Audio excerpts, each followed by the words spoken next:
I am back with Kelsey Painter, who just read a sample of Ship of Dreams, which is a historical romance that takes place on the Titanic and is part of a duet. Is that right? This one is the maid Sybil, and the next one is her lady Iris. Hmm.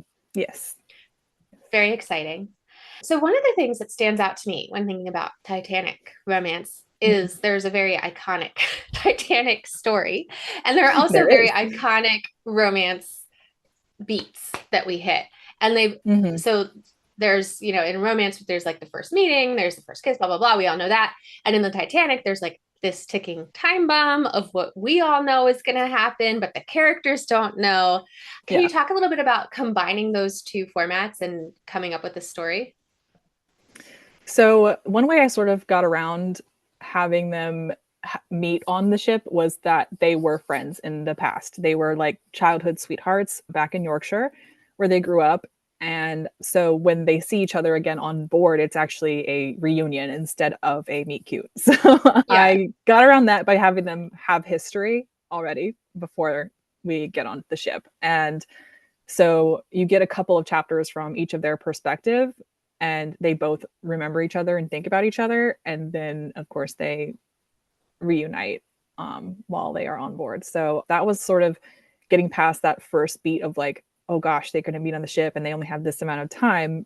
Like we know from the movie, Jack and Rose meet on the ship, and it's one of the criticisms of the movie. It's like, oh, they barely know each other. And so I was like, okay, I'm gonna get around that by having them have some Yeah. history already before we jump into them.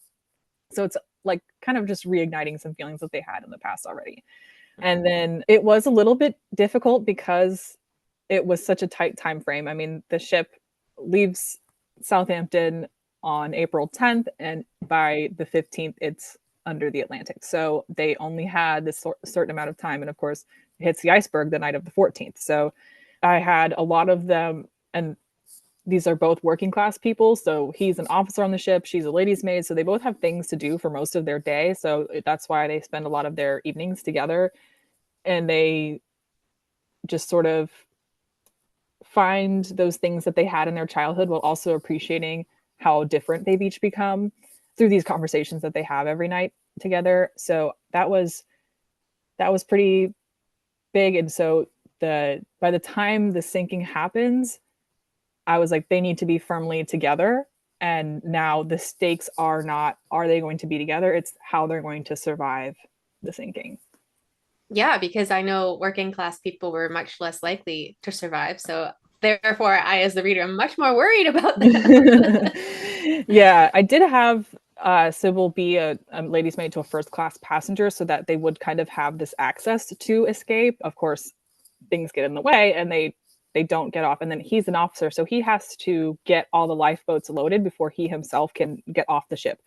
So they both are trapped in ways on Titanic as it's sinking, and they have to navigate survival together.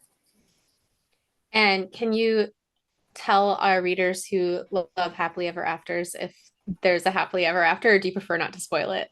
It is a happily ever after. I will say I'm okay with Okay. saying that because it is at the end of the day it is a romance. So the happily ever after was a requirement. So I am not as mean as James Cameron. I promise. Yeah. I was feeling anxiety just hearing you talk about it. I'm like, oh no, I hope they end up together. Yeah.